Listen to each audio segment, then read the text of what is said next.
Asian countries, by and large, are very spooked by ghosts.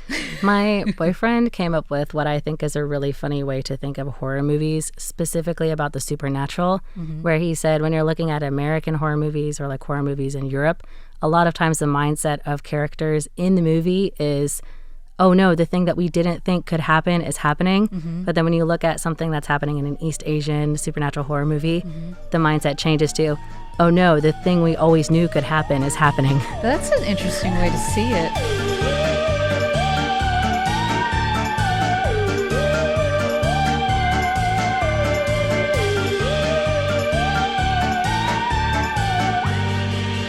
Hello, everyone, and welcome to Tales of Our Times. This is a show where we discuss the stories that move us, what makes them so meaningful, and why others could or should find them meaningful as well.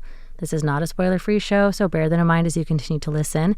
We tackle books, movies, comics, and more. Where there's a story, there's a reason to read. I'm your host, Amanda Stevens, and today, as you guessed, we're doing another Takes of Our Time, this time to get ready for our upcoming Fall Freakout special, where we'll be covering, me and my guest co-host / official month-long host, Michelle Chang, will be covering scary movies from Taiwan and mainly focused on Taiwan. However, during that special, we usually like to try to take some time and focus on what makes these films uniquely Taiwanese, and I always think that we never have quite enough time. So instead, to get a lot of that discussion out of the way, I've invited another guest of mine and a voice I'm sure you all know very well, Hanna Bilinski, who is in charge of the Retro Reels section and basically spends all her time talking about Asian film, to come into the studio with us today and talk about what makes Taiwanese and East Asian films so scary. So, Hanna, welcome to the show again. Hey. How are you today? Well, I swam here, basically. The day we're recording, the big typhoon Ragasa Mufasa is moving past, so we both had to swim here to the studio today. Yeah. It's also kind of like a very fitting setting for the questions that I'm going to be asking you today. Totally. A dark storm. It sort of feels like it's 7 p.m. outside all the time because it's so dark. Oh, yeah. Yep.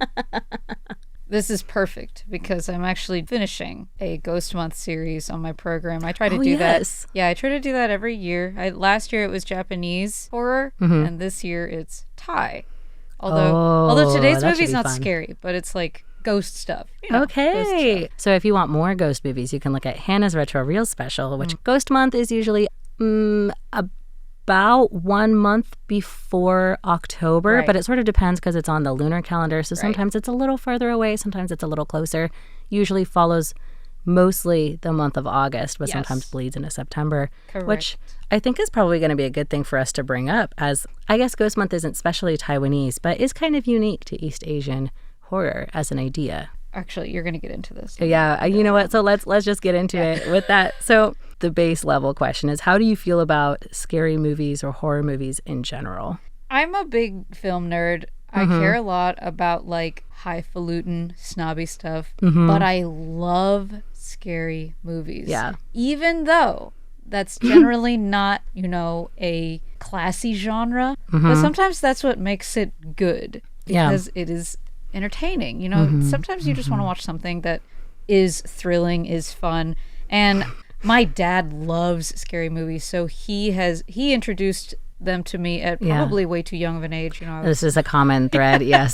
I was watching like Twilight Zone episodes, so I have a long lineage of watching scary movies. And although I don't like them all, there are certain subgenres of horror that I'm like just not for me, just not interested in. Yeah. But others, I'm all about it. I agree. I mean, I've definitely brought up on the show before, it's often, one, very culturally in tune, but also sort of countercultural by its existence, because it's always pointing out things that pop culture would usually rather ignore.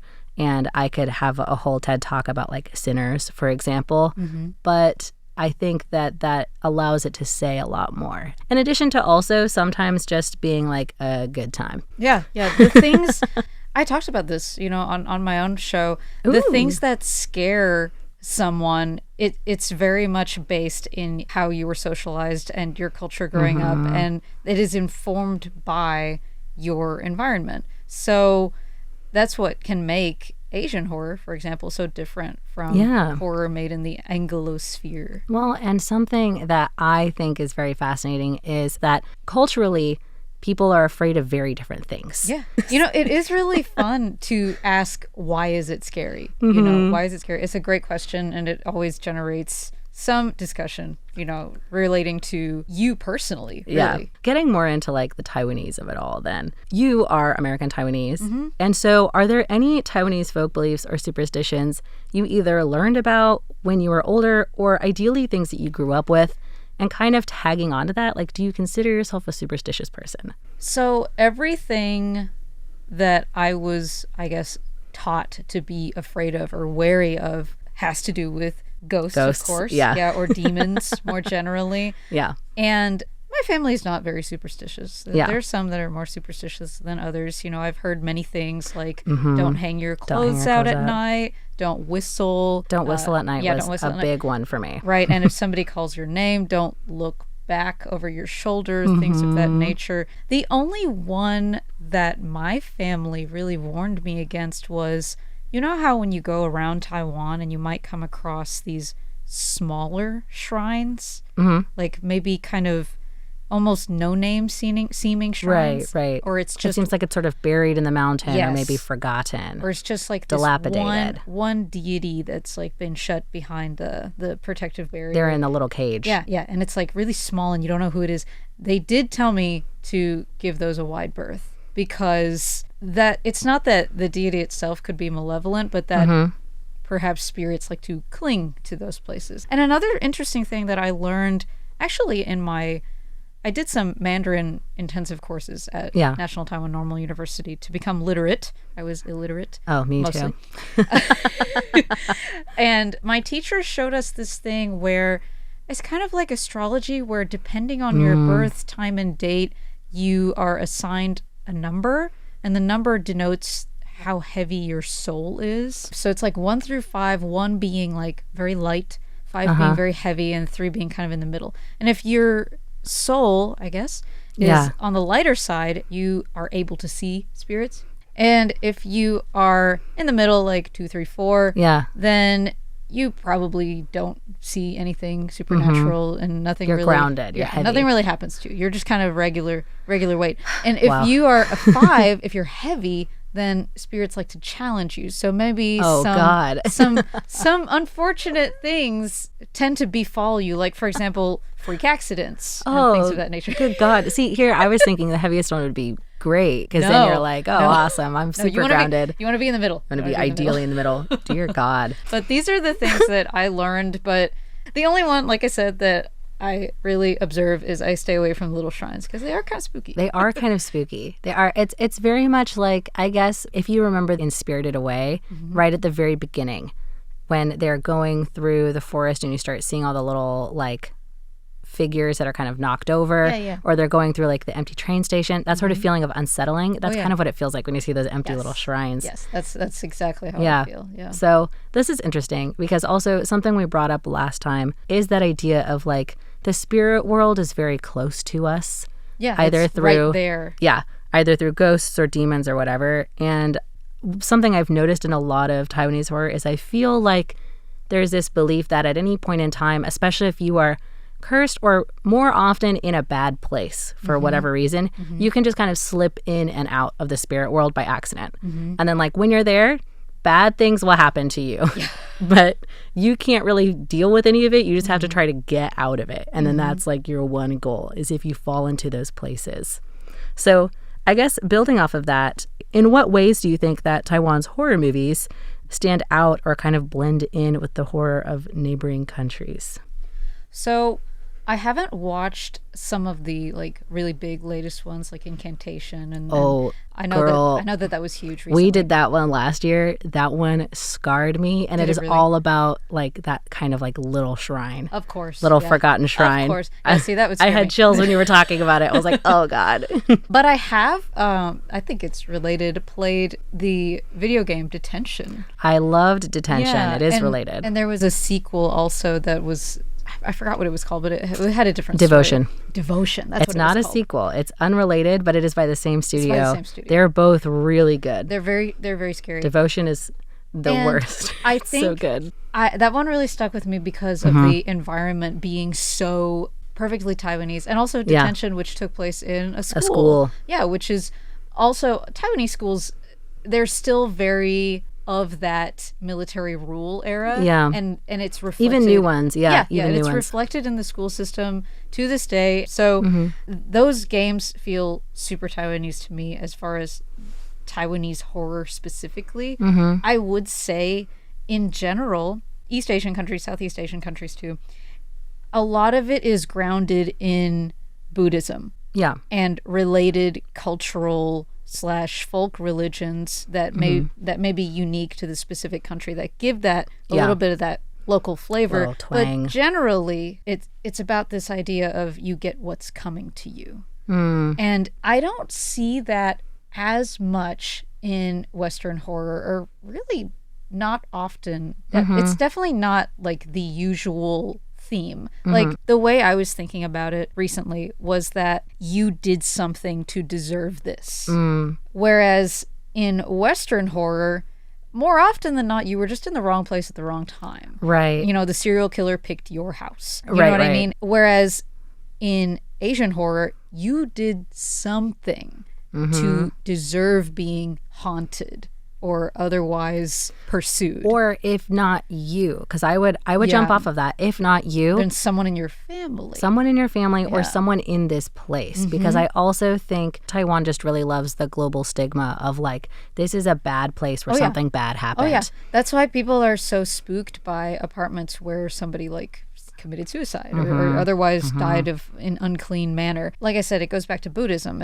Something about the funeral rite wasn't completed correctly for you, or you died in an unclean way. It's always, it goes back to the religion. In American horror, you might get a little bit of that. There's like a subgenre for like possession. Sort of like, usually it has to do with the church and demons specifically.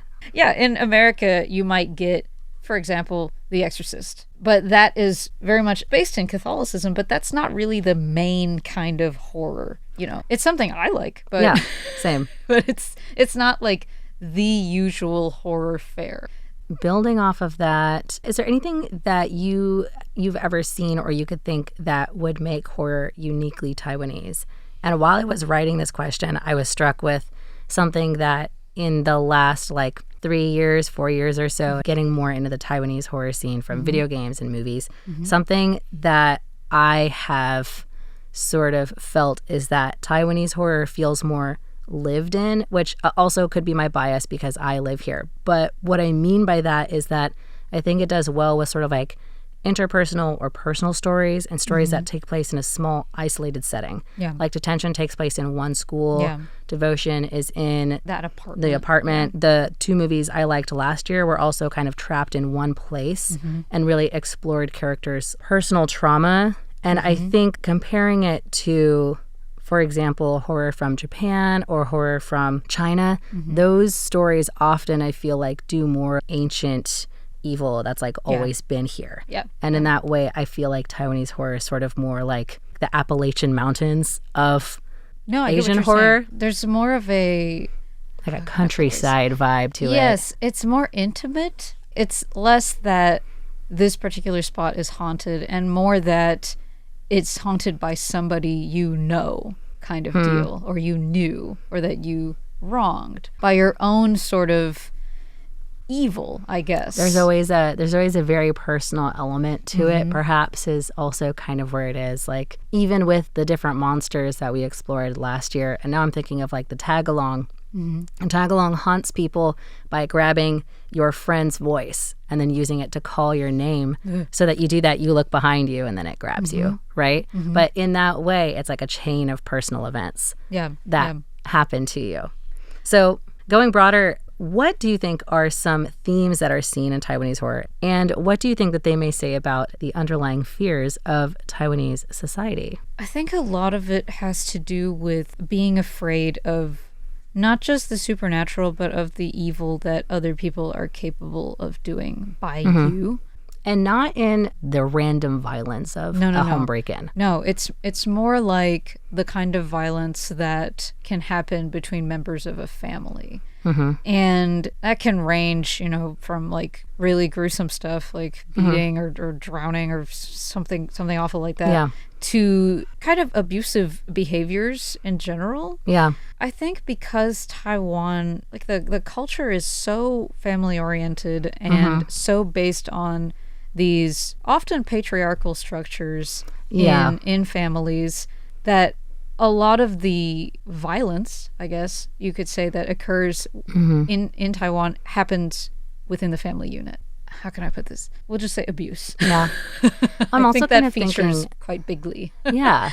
I'm also thinking, while you discuss that and you brought up like the schools always kind of go back to that like military occupation, I think there's also a lot of horror in Taiwan. There's a lot of horror in Taiwan that draws off of themes very specific to military occupation, because that was really recent, like relative memory-wise, and like wrongs done through some kind of literal invading force. And there's a lot of evil that can get tied directly back to that you see in and out. And sometimes it's just name dropped, like throughout the story, like, oh, people tried to get rid of this spirit back when the Japanese were here. But white terror. Definitely, you're touching on something that I think is really important. And it's not just family stuff, but also Taiwan does have kind of a bloody recent history. Not it's at least compared to, say, the United States, which has lived in relative, hold on. I'll put it this way. America's never been invaded, never been occupied, never been under overt military rule. It's a kind of heavily policed state. Maybe another way to say that is like the horror when it comes to like occupation in Taiwan is coming from the people who were occupied versus like in Europe and in America, it usually comes from the quote unquote winners. Like we were the ones who occupied. So we're afraid of the things that we have stolen, like Indian burial grounds, because we know we did something bad. Yeah. Versus a long time ago, we used to live in peace, and then people came here and they ruined our relationship with this spirit or the land, or they committed such violence that now this place we loved is tainted. Yes. And once you have your eyes opened to it, you can see play out, and sometimes in very overt ways, like with detention, where it's literally all about the white terror. Yep. So what is something that you think people should know, either as a mindset, trope, or anything else before venturing into East Asian horror? I think the main thing was, like I said, having some cursory knowledge of Buddhism is really helpful for understanding East Asian horror and Taiwanese horror, but East Asian horror more generally. Extension. Yes, because there's just so much from the religion that people draw their fears from. So knowing about that is not necessary, but really helpful. Honestly, even for like recognizing things, like last year we were talking about the yellow tag, the yellow cleansing tag. Yeah. And like knowing which things are supposed to be signs of safety, which things are supposed to be danger signs. Right. Finally, do you have any horror movie recommendations for our listeners? So I just rewatched the original 2004 Thai version, Shudder. Now, there's an American remake. It's terrible. Don't watch it. I've only heard of the American one. So bad. But the Thai version is really, really good. I think it, as far as the ghost subgenre goes, that one, it's better than a lot of the Japanese ghost stories that kind of had a moment in the United States. Shudder is really good. It's really worthwhile. Everyone should watch it. And after you watch it, you can come listen to me talk about it. Watch it first if you can handle it. It's cool. It's really good. Hannah, thank you so much for coming on my show. You made me all excited to get back into these movies again. I love movies. Going forward, listeners, we're going to be revisiting some of your old favorite things. You know that we'll be doing supernatural horror with me, and we'll be doing more of the body horror and slasher horror with Michelle. And coming up next week, we're going to get it started with The Rope Curse, which really touches on a lot of these things we were talking about. Wrong done to you, interpersonal drama, sort of betrayals, and a very small setting. If you're interested in that, tune in next week for the beginning of our Fall Freakout period. This has been Tales of Our Time. I was Amanda Stevens with today's guest, Hanna Bilinski, host of Retro Reels, who also just finished her own spooky Ghost Month theme. Right. So we have all of your supernatural needs here. But We'll see you next time.